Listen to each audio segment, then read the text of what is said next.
Blog Talk Radio. So much media, so little time. Who keeps track of it all? That would be me. This is Bob Andelman, and this is the Mr. Media Interview, sponsored by 1-800-DialDJs.com and recorded live on blogtalkradio.com from the new media capital of the world, St. Petersburg, Florida.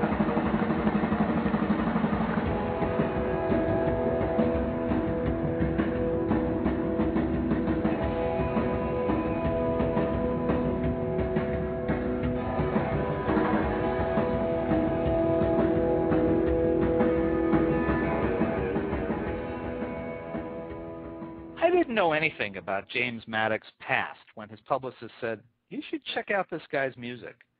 So I listened and was drawn immediately to the rhythm, the structure, and the humor found in Maddock's songs on his second album, Sunrise on Avenue C.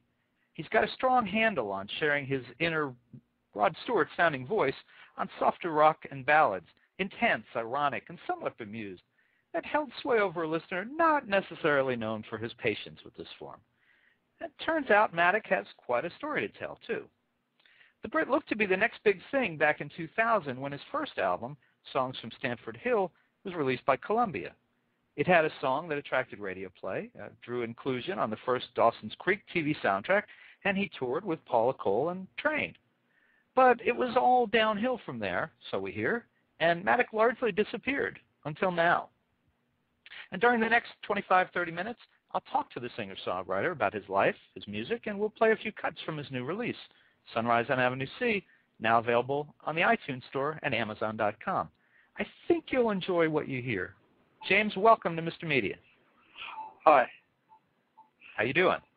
Pretty good, thanks. Yeah, pretty good. Not so bad. I'm with my. I'm walking around New York City. My dad's just come to visit me, and I'm trying. He wants to go to Macy's to buy a bag, so I had to leave him in Macy's and try and find somewhere to. It's been a bit hectic, but I'm good. Thank you very much. So we've got you on the move. Are you going to Macy's at Herald Square or a different location? Yeah, at Herald Square. There's somebody my dad knows wants to buy a Macy's bag. So here we are, we're in Macy's, trying to buy some bag with Macy's written on it. But I said to him, we can get bags like this down in Chinatown, knockoff for a little bit less than the $400 or $500 that they're paying in there. But yeah, that's where I am, kind of wandering around Macy's with my dad and his wife. Well, I will tell you, I would never have brought this up otherwise, but I will tell you that my great aunt worked at Macy's in the customer service and complaint department for 49 years. That's so I have amazing. a particular. Isn't that amazing? People don't do that anymore. I bet she has got some stories to tell. She did, yes. But let's talk about your story. Let's get to you. I guess it's been almost a decade since the public last saw or heard of you. So, what's new? Well, I don't know. I mean, I didn't feel like I disappeared, but I suppose I did. I mean, the Wood album did quite well for us. We made a lot of friends with it, but we didn't have a hit. So eventually, we were dropped by I was dropped by Columbia, and then I moved to New York City. I met this girl. She said, "Come and live with me in New York City." So I was kind of getting bored of London, and I did, and I moved to the city, and then we moved to Austin for like a year, and then I went back to England, and then I came back here again, and all the time I was writing and trying to be creative. Finally, it took me a while to get a band together in the city in New York, and we started playing at Rockwood and a couple of other places like that, and from that, some guy came out of the woodwork and said, I've got some. Would you like to make a new record? And I had all this accumulation of songs, and I had a terrific band, and I just that was that, and that's kind of been my story, I suppose. I've been writing and playing all that time, and I've been traveling around America, and I got married and divorced and whatever, and just kind of living my life all the time, just being, I'm a writer. That's what I do, and I write songs, and sometimes you're successful or you make some money, and sometimes you don't, but you just keep writing, just keep doing it. Well, to read about you as I did after I heard the music, it sounds like you had kind of a hard luck 10 years. Would you describe it that way, or was it just No, I mean, yes and no. I mean, it was not without its dramas, but I like the change. You know, I like the idea of moving around. I like the idea of relocating. That was exciting. I feel like I've done a lot in 10 years, but you know, it doesn't. I've not made a lot of records, but I've done a lot of things, and so I mean, my life has been pretty much. As a musician, you know, musicians most musicians tend to be broke most of the time, and that's certainly been my lot. I've not really had any money. I worry about money all the time, as you do. But I don't know. I enjoy my life, and I have a lot of great friends, and have a lot of fun, and I do a lot of music, and I don't know. I'm a very happy person, to be honest. You know, it's been tough, but it doesn't get me down. You know, I just kind of sometimes I get a bit preoccupied with the future, and you know, worried about money, but everybody does. You know, I'm not alone there. You know, everybody in America is like most people struggle for money, and there's no job security for a lot of people, and musicians are kind of in the same boat.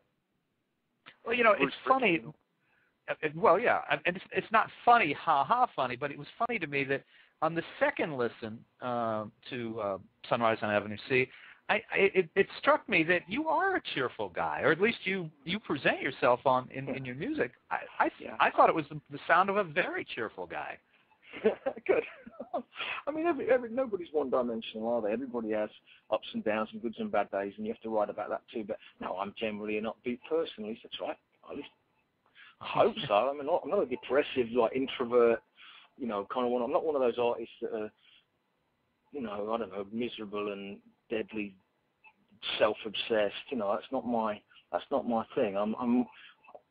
Although I'm a little bit antisocial, I like people.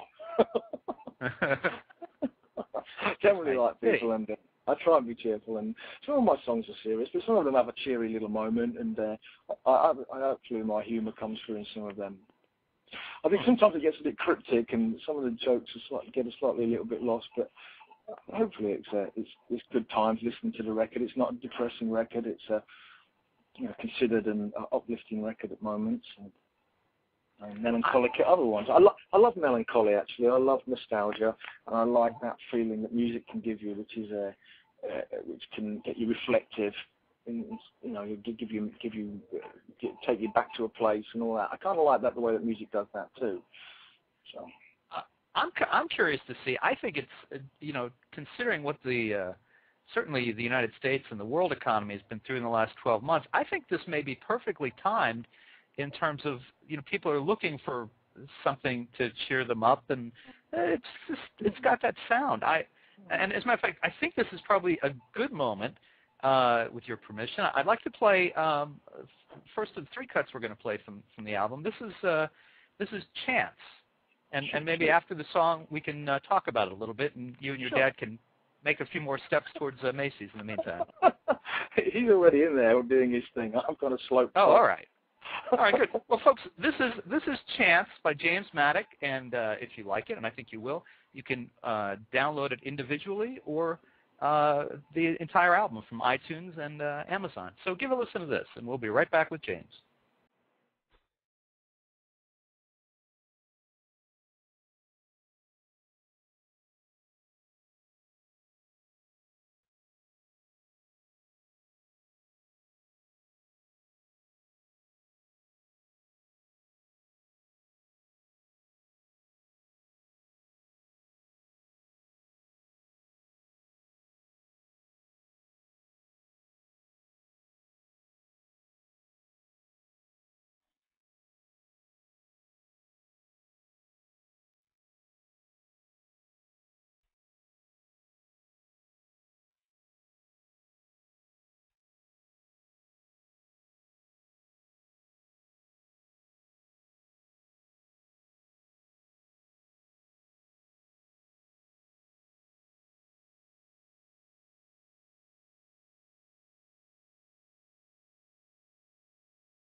So James, tell us a little bit about Chance.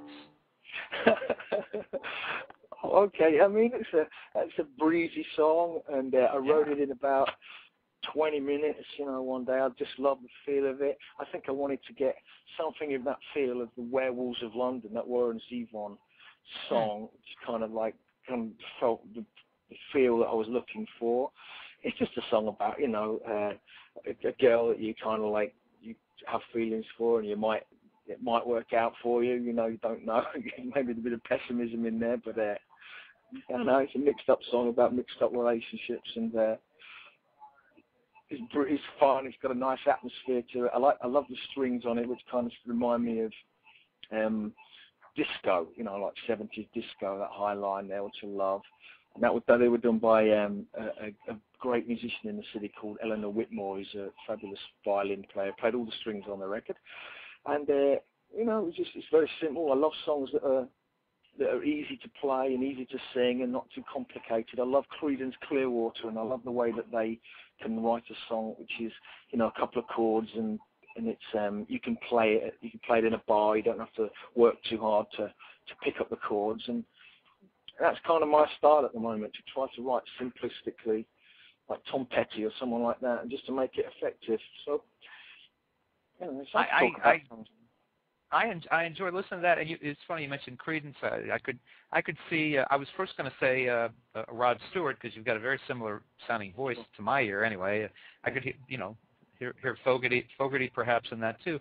Tell me, I'm not the first to bring up Rod Stewart. No, I mean, people always associate, when you have a voice a little bit like mine with a bit of croak in it, you get associated with Rod Stewart. Lots of people associate with other people. There's a guy, they think, I don't really think I sound like the guy from Blue Nile, but I get that quite a bit. And also I get I think I try to sing. I have a lot of singing heroes, and not least, I love Don Henley from the Eagles. I've always absolutely loved the way that guy, beautiful singer. I love Paul Brady. I love Steve Forbert. I love Bruce Springsteen. And these are my kind of. I love Ray Charles, of course. He's the greatest singer of all time, for my money. And so I love all that stuff. But then your voice is a thing that you're just born with. It's something you can't really change. It's just a genetic thing that goes on when you open. The one thing that all of us have got that's individual to us is the sound of our voice. I mean, anybody can play the guitar, anybody can play the piano and play the drums, but the sound of a human voice is unique to that human being. Some of them are more unique than others, I suppose. Rod Stewart's, almost instantly recognisable. Van Morrison, instantly recognisable. Paul Brady, instantly recognisable. Bruce Springsteen, Bob Dylan, they have these amazingly unique voices, and that's just what you're born with, and I've got that raspy voice, and it's just how it is. When I first heard myself sing as a kid, I thought, who is that singing? Who's that voice? That sounds weird. But that's just how it is, So, I love Rod Stewart, especially the earlier Rod Stewart. Now, unlike me listening to my voice singing, I didn't run and never sing again, so it worked out okay for you.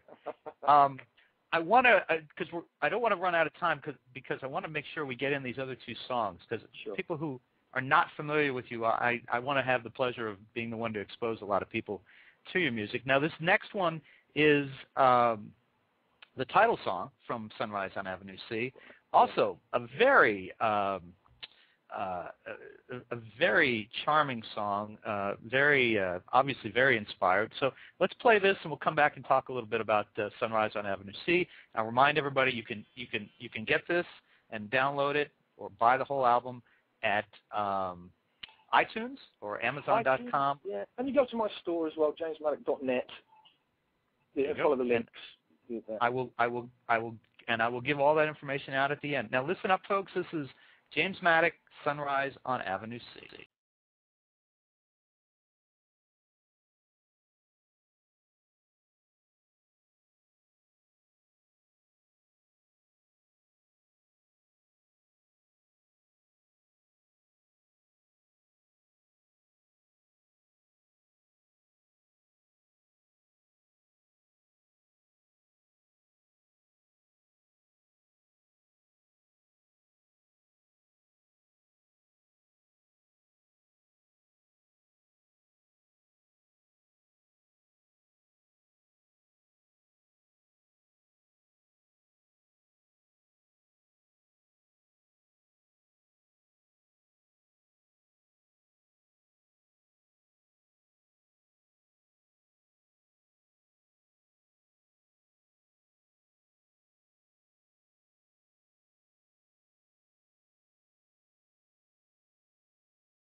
Oh, James, I just love that song. And what is it? Thank you. What is so great about Avenue C? I think for me, when I first moved to the city, and to some extent now, a lot of late nights hanging around there with some friends. There's a couple of bars like New Blue and Speakeasies where, things just got a little bit out of hand, and it was like that was my initiation to New York. And so, I had a lot of late nights coming out of those bars, and I don't know, I just come up with the title, and that song was a long time in the gestation period. I had a bunch of songs that used that melody, and I came up with that chorus, and it was a slow. I rewrote the lyrics many times, and finally, I got that song, and I always wanted it to. I always liked it. I liked the length of it, and it wasn't ever supposed to be short. I wanted it to be like a little movie, I suppose. And Avenue C, I don't know. It was just one of those. It's a little bit to the east, so it's not quite so populated on the weekend, and I don't know. It was just evocative for me. Well, James, unfortunately, we're going to have to wrap there. We've completely run out of time, but I want to tell everybody you can download James Maddock's new album, Sunrise on Avenue C, on iTunes, on Amazon.com, or on his own site, which is James Maddock, and it's MADDOCK.net. You can also find James on Facebook and on MySpace. And, James, I'm sorry we ran out of time, but it was delightful to talk to you, and I really enjoyed being introduced to your music. Thank you so much for having me. It's been wonderful. Thank you. Best of luck to you, sir. Thank you. All right. Bye-bye. Bye-bye. Bye-bye. And, folks, for more great musician and related interviews, surf over to our main website, www.mrmedia.com. That's where you can listen to my lost tape conversations with John Denver, Gene Simmons, and many more. And please think about writing an online review of Mr. Media, casting a vote for Mr. Media, or marking Mr. Media as one of your favorites, whether you listen on Blog Talk Radio, TrueSlant, Pointer Online, Digital Journal, Vox, Mediafly, Podfeed.net, Blueberry, Zencast, Zimbio, Current, or Odeo. And subscribe to Mr. Media on iTunes, and you'll never miss a show. Just search Mr. Media Interviews from within iTunes and subscribe for free. Or subscribe to Mr. Media's blog on the Amazon Kindle Reader. You can also listen with a piece of string and a tin can in many locations. If you've got an idea for a guest, email me directly at bob@andelman.com. You can also follow me on Facebook or on Twitter, www.twitter.com/Andelman. Thanks so much for joining us today. Always appreciate when you give up a piece of your day and share it with good old Mr. Media. Thanks for listening.